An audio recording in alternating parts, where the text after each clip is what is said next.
Hello friends, Rajasthan geography की इस online classroom series में एक बार पुनः आप सभी का स्वागत। साथियों, राजस्थान ज्योग्राफी के अंतर्गत हम राजस्थान की नदियां पढ़ रहे हैं। हमने अब तक 2 उपतंत्र पूर्ण कर लिए हैं। जो बंगाल की खाड़ी का उपतंत्र है उसमें हम चंबल नदी और बनास नदी के बारे में पढ़ चुके हैं। जो विद्यार्थी नए जुड़े हैं, जिन्होंने पुरानी क्लासेस नहीं देखी है, तो डिस्क्रिप्शन बॉक्स में पुरानी क्लासेस के लिंक दिए गए हैं। आप वहां जाकर हमारी इन पुरानी क्लासेस को आप देख सकते हैं। आज हम बात करने वाले हैं बनास की प्रमुख सहायक नदियों की। जो साथी जिन्होंने अब तक चैनल को सब्सक्राइब नहीं किया है, वो चैनल को सब्सक्राइब जरूर कर लें और इन वीडियोज़ को आप अधिक से अधिक शेयर करते रहें। बेल आइकन को भी आप ज़रूर प्रेस करें ताकि जब भी हमारा नया वीडियो अपलोड होए तो आप तक सबसे पहले पहुंच सके। तो शुरू करते हैं हम आज का अपना टॉपिक, बनास की प्रमुख सहायक नदियां।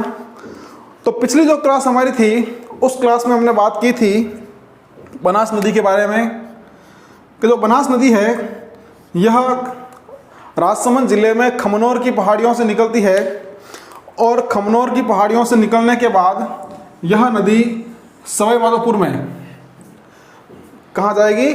सवाई माधोपुर में यह नदी मिलती है चंबल नदी में।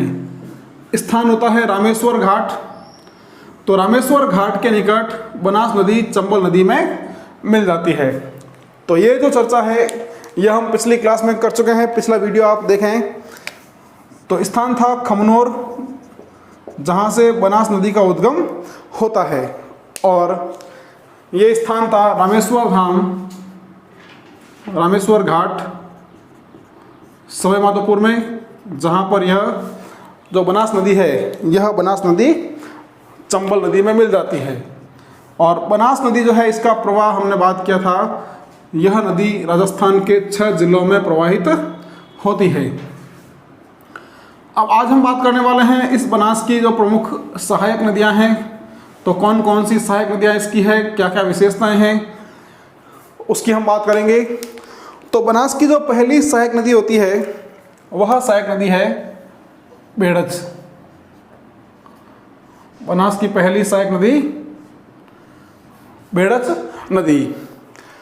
अब हम बात करते हैं बेड़च नदी का उद्गम। तो देखें, उदयपुर जिले में स्थित है गोगुंदा की पहाड़ियाँ। आप इनको अच्छे से याद रखें। गोगुंदा की पहाड़ियाँ उदयपुर में। तो यहाँ से बेड़च नदी का उद्गम होता है। और एक बात का विशेष ध्यान रखना कि बेड़च नदी का जब उद्गम होता है तब उद्गम पर यह नदी आयड़ नदी के नाम से प्रवाहित होती है। यानी उद्गम स्थल पर बेड़च नदी का नाम आयड़ होता है। और यहाँ से आगे बढ़कर जब यह नदी उदयपुर शहर के निकट पहुँचती है तो उदयपुर शहर के निकट एक झील है और झील का नाम रहता है उदय सागर झील। तो जो झील है उदयपुर शहर के निकट, इस झील का नाम हो जाएगा उदय सागर झील। तो जब यह नदी उदय सागर झील में गिरती है और उदय सागर झील में गिरने के पश्चात जब यह पुनः प्रवाहित होती है तब इसका नाम आगे बेड़च हो जाता है। तो अब ये उदय सागर झील से निकलेगी और उदय सागर झील से निकलने के बाद यह बेड़च नदी के नाम से बहते हुए, अब इसका नाम हो जाएगा बेड़च। तो बेड़च के नाम से बहते हुए यह नदी जाएगी भीलवाड़ा में, और भीलवाड़ा का स्थान है बिगोद, जहाँ हमने पिछली क्लास में त्रिवेणी संगम की बात की थी। तो भीलवाड़ा में जो बिगोद है, इस बिगोद के निकट यह नदी किस में मिल जाएगी? बनास नदी में मिल जाएगी। तो अब एक बार फिर पुनः देख लें, जो आयड़ नदी है, इस आयड़ या बेड़च नदी का जो उद्गम है ये कहाँ से हो जाएगा? ये हो जाएगा उदयपुर में गोगुंदा की पहाड़ियों से। तो गोगुंदा की पहाड़ियों से यह आयड़ नदी के नाम से निकलेगी। आयड़ के नाम से निकलने के पश्चात यह उदय सागर झील में आकर गिरेगी, और उदय सागर झील से जब इसका पुनः प्रवाह होता है तब यह नदी बेड़च नदी के नाम से प्रवाहित होती है। बेड़च नदी के नाम से प्रवाहित होती है। अब कुछ महत्वपूर्ण बातें इस नदी के किनारे है। तो पहले यदि हम बात करें उदयपुर की, तो उदयपुर में इस नदी के किनारे प्रसिद्ध आहड़ की सभ्यता का विकास हुआ था। प्रसिद्ध आहड़ की सभ्यता का विकास इस नदी के किनारे हुआ था। तो काफ़ी महत्वपूर्ण है ये, ताम्रयुगीन सभ्यताओं में काफ़ी महत्वपूर्ण आहड़ की सभ्यता। तो आहड़ की सभ्यता का विकास बेड़च या आयड़ नदी के किनारे उदयपुर में हुआ था। उसके बाद यदि हम बात करते हैं इस पर बने हुए बांधों की, तो इस नदी पर जो पहला बांध बना है वह बांध है सरजना बांध। सरजना बांध, तो सरजना बांध जो है यह वल्लभ नगर के निकट है उदयपुर में। वल्लभ नगर के निकट उदयपुर जिले में क्या विशेषता है कि ये जो बांध है यह बांध राजस्थान में सबसे लंबी रपट वाला बांध है। ध्यान रखना, राजस्थान में सबसे लंबी रपट वाला बांध। हमने माही डैम की बात की थी, माही बजाज सागर की, तो वह बांध जो है वह स्वयं 3.1 किलोमीटर लंबा था। तो वो राजस्थान का सबसे लंबा बांध था, लेकिन यह सबसे लंबी रपट वाला बांध है। रपट यानी वह स्थान जहाँ से पानी ओवरफ्लो होकर गिरता है, तो वो हो जाएगी रपट। तो ये राजस्थान में सबसे लंबी रपट वाला बांध है। तो सरजना बांध बेड़च नदी पर वल्लभनगर के निकट उदयपुर जिले में। उसी तरह हम जाएंगे चित्तौड़गढ़ जिले में, तो चित्तौड़गढ़ का एक गांव है अप्पावास, और इस अप्पावास गांव के निकट बेड़च नदी पर दूसरा बांध बना है जिसका नाम है गोसुंडा बांध। गोसुंडा बांध, ये कहाँ हो जाएगा, अप्पावास चित्तौड़। अप्पावास गांव चित्तौड़, जहां पर गोसुंडा बांध बना है बेड़च नदी पर। तो दो बांध हो जाएंगे, एक सरजना बांध वल्लभनगर उदयपुर में, और दूसरा गोसुंडा बांध अप्पावास गांव चित्तौड़गढ़। तो ये तो हो गई बांधों की बात। अब मध्य प्रदेश में स्थित रतलाम जिला है, और रतलाम जिले में स्थित है जावरा की पहाड़ियाँ। ध्यान देना, मध्य प्रदेश के रतलाम जिले में स्थित है जावरा की पहाड़ियाँ। और जावरा की जो पहाड़ियाँ हैं, यहाँ से एक और नदी का उद्गम होता है। नदी का नाम रहता है गंभीरी, और यह गंभीरी नदी यहाँ से निकलकर चित्तौड़गढ़ में निम्बाहेड़ा के निकट प्रवाहित होते हुए चित्तौड़गढ़ शहर के निकट यह बेड़च नदी में मिल जाती है। तो ये नदी हो गई गंभीरी नदी। गंभीरी नदी कहाँ से आ रही है, ये आ रही है जावरा की पहाड़ियों से, और जावरा की जो पहाड़ियाँ हैं यह रतलाम मध्य प्रदेश में। अब आपको ध्यान रखना है कि यह नदी गंभीरी है। राजस्थान में गंभीर नदी के नाम से एक और नदी है, उसकी हम आगे चर्चा करेंगे। तो बिल्कुल कंफ्यूज नहीं होना है, क्योंकि यहाँ पर ये गंभीरी नदी है। तो मध्य प्रदेश की जावरा की पहाड़ियों से निकलकर गंभीरी नदी चित्तौड़गढ़ शहर के निकट आकर बेड़च नदी में मिल जाती है। तो इन दोनों नदियों के संगम पर, गंभीरी और बेड़च नदियों के संगम पर चित्तौड़गढ़ शहर बसा हुआ है, और इसी चित्तौड़गढ़ शहर में प्रसिद्ध चित्तौड़गढ़ दुर्ग भी स्थित है। चित्तौड़गढ़ दुर्ग, चित्तौड़गढ़ शहर जो है ये कहाँ हो जाएगा, ये चित्तौड़गढ़ शहर में गंभीरी और बेड़च नदियों के संगम पर हो जाएगा। तो ये हमने बात की है बेड़च नदी की, और बेड़च की एक सहायक नदी गंभीरी। अब बनास की एक और सहायक नदी है जिसका नाम रहता है मैनाल। मैनाल नदी। तो बात करते हैं हम मैनाल नदी की।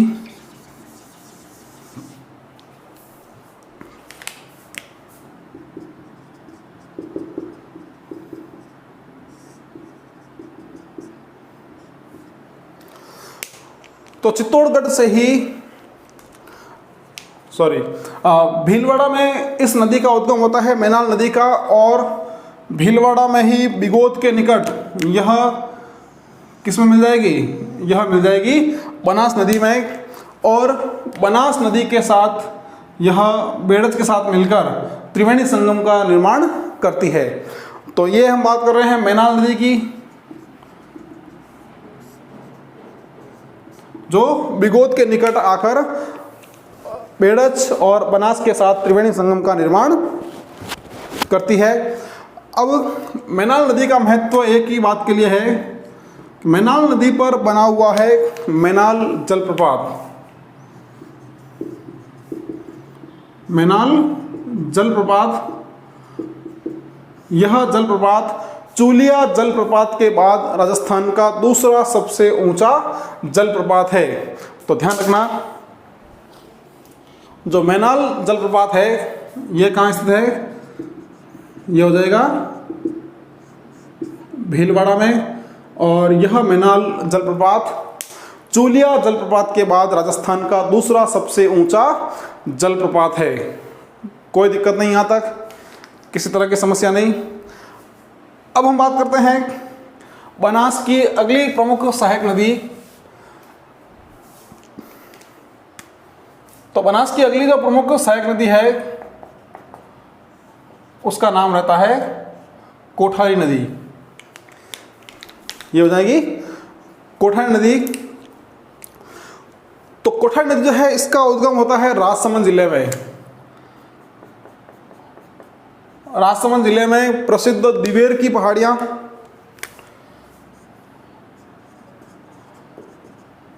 दिवेर की पहाड़ियां,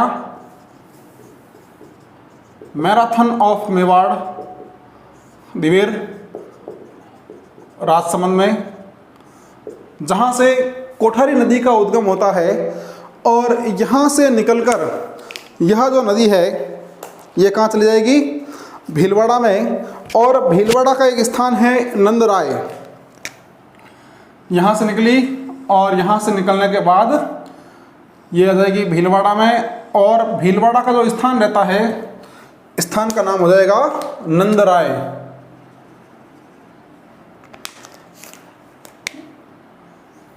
यह हो जाएगा नंदराय भीलवाड़ा। तो भीलवाड़ा में नंदराय के समीप यह कोठारी नदी बनास नदी में मिल जाती है। तो यह हम बात कर रहे हैं कोठारी की। उद्गम इसका महत्वपूर्ण, दिवेर की पहाड़ियां, राजसमंद, इसको याद कर लें आप। और नंदराय भीलवाड़ा के समीप यह नदी किस में मिल जाएगी, बनास नदी में। अब इस नदी का दो तरह से महत्व है, दो बातें आप विशेष ध्यान रखें यहाँ पर। पहला कि भीलवाड़ा के मांडलगढ़ में, भीलवाड़ा के मांडलगढ़ में इस नदी पर एक प्रसिद्ध बांध बना हुआ है, जिस बांध का नाम है मेजा बांध। मेजा बांध। तो मेजा बांध कोठारी नदी पर भीलवाड़ा में। और एक और महत्वपूर्ण बात इसमें वो ये कि भीलवाड़ा में इस नदी के किनारे एक प्रसिद्ध सभ्यता का विकास हुआ था,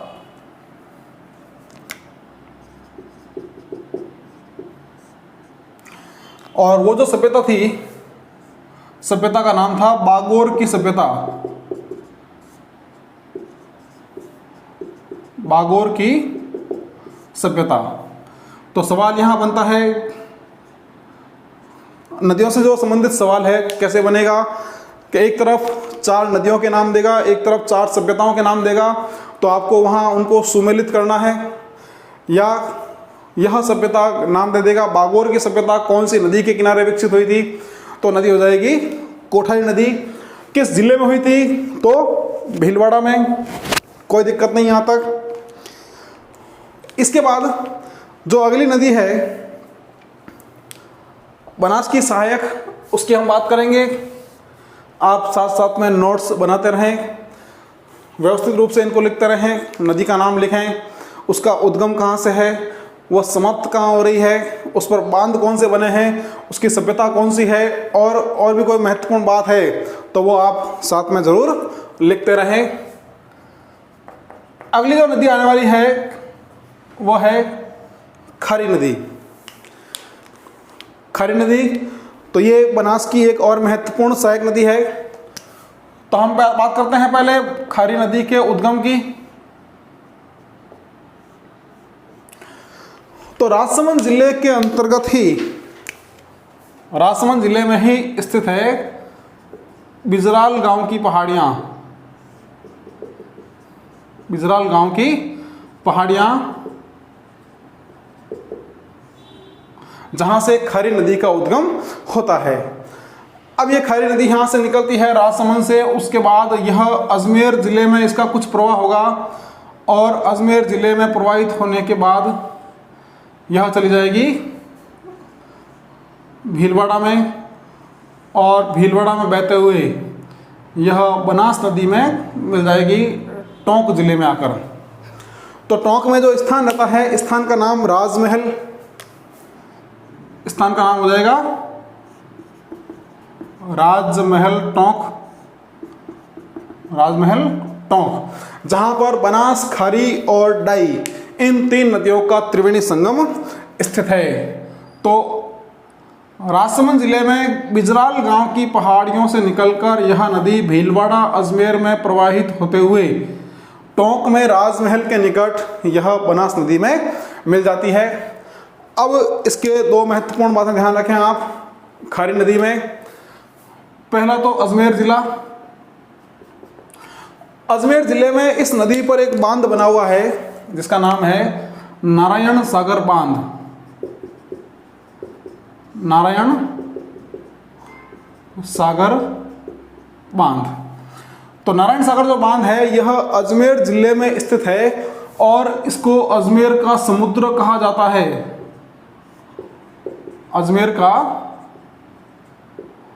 समुद्र इसे कहा जाता है। तो नारायण सागर बांध खारी नदी पर अजमेर ज़िले में, याद हो जाएगा, कोई दिक्कत नहीं, किसी तरह की समस्या नहीं। उसके बाद इस नदी का प्रवाह जो है वो भीलवाड़ा में होता है। भीलवाड़ा के 2 प्रमुख कस्बे इस नदी के किनारे बसे हुए हैं। कौन कौन से कस्बे हैं देखते हैं। तो इसके किनारे पर जो पहला कस्बा है वह पहला कस्बा रहता है आसिंद। पहला कस्बा इसके किनारे है वो है आसिंद। और आसिंद में इस नदी के किनारे एक प्रसिद्ध मंदिर बना हुआ है जिसे हम देव नारायण मंदिर के नाम से जानते हैं। देव नारायण मंदिर या सवई भोज। तो देव नारायण मंदिर जो है वो आसिंद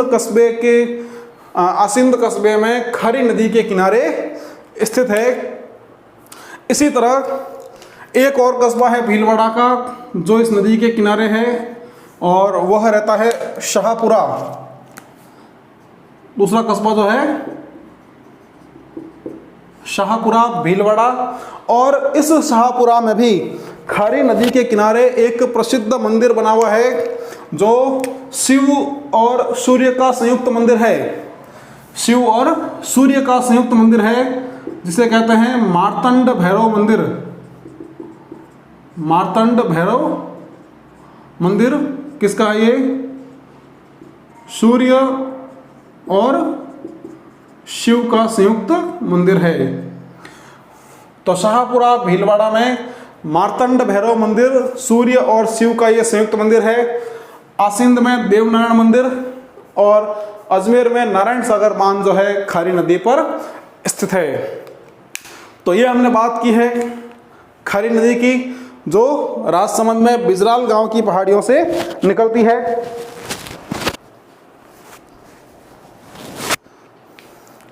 आप चाहें तो एक बार यहां तक का स्क्रीनशॉट सेव कर सकते हैं।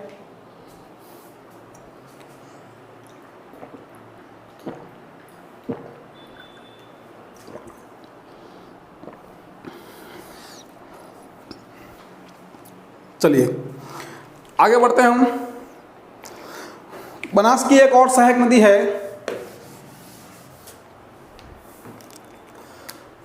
जिसका नाम रहता है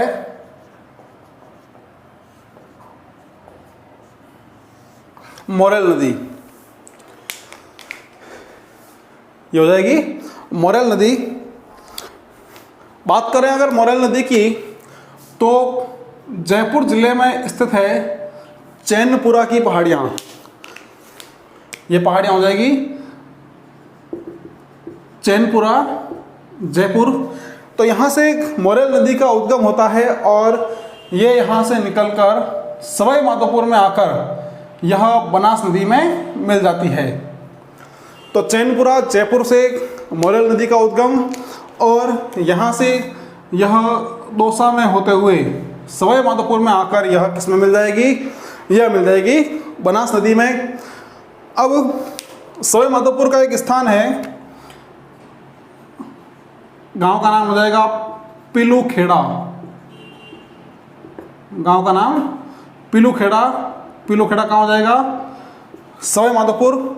तो सवाई माधोपुर के पिलूखेड़ा गांव में मोरेल नदी पर प्रसिद्ध मोरेल बांध बना हुआ है, मोरेल बांध।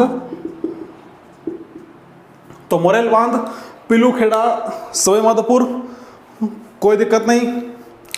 अब मोरेल की एक सहायक नदी है जो आती है जयपुर से, स्थान का नाम है अचरोल। तो अचरोल से यह नदी आकर दौसा का एक स्थान है लालसोट, नदी का नाम मैं बता दूं आपको। नदी जो है, यह नदी रहती है ढूंढ नदी, ढूंढ नदी, और यह ढूंढ नदी आ रही है अचरोल जयपुर से, और यहाँ से आकर स्थान का नाम हो जाएगा लालसोट, लालसोट दौसा। तो लालसोट दौसा के निकट यह मोरेल नदी में मिल जाती है, ये हो जाएगी मोरेल नदी। और इसी ढूंढ नदी के कारण जो जयपुर के आसपास का क्षेत्र है, उस क्षेत्र का नाम ढूंढाड़ क्षेत्र रखा गया था। तो ये हो गई मोरेल, और मोरेल की एक सहायक नदी ढूंढ नदी। इसी तरह एक और जो बनास की सहायक नदी है, उसका नाम रहता है कालीसिल नदी। जो अगली हम नदी पढ़ने वाले हैं वह रहेगी कालीसिल नदी। तो कालीसिल नदी जो है, इस नदी का उद्गम होता है करौली से, उद्गम हो जाएगा करौली से, और करौली से निकलकर यह नदी भी सवाई माधोपुर में आकर बनास नदी में मिल जाती है। अब क्या महत्व है इस नदी का, उसको आप समझें। ये हम बात कर रहे हैं कालीसिल नदी की। तो कालीसिल नदी जो है, यह करौली से निकलकर सवाई माधोपुर में आकर बनास नदी में मिल जाती है। अब इसका एक ही महत्व आप ध्यान रखें कि यह नदी जो है, यह केला देवी अभयारण्य से होकर गुजरती है, और केला देवी अभयारण्य में इस नदी के किनारे स्थित है त्रिकूट पर्वत, पर्वत हो जाएगा त्रिकूट पर्वत। और उस त्रिकूट पर्वत पर प्रसिद्ध केला देवी का मंदिर बना हुआ है, केला देवी का मंदिर बना है। तो ध्यान रखना, केला देवी का मंदिर जो है, यह त्रिकूट पर्वत पर बना है, कालीसिल नदी के किनारे, करौली में है। ये बनास नदी की कुछ प्रमुख सहायक नदियां हैं। आप चाहें तो इसका एक बार स्क्रीनशॉट सेव कर लें।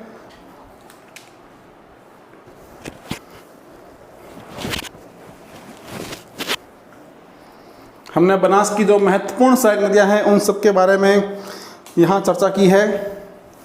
आप इसको नोट्स फॉर्मेट में ज़रूर बनाएं, कॉपी में इसको उससे लिखें।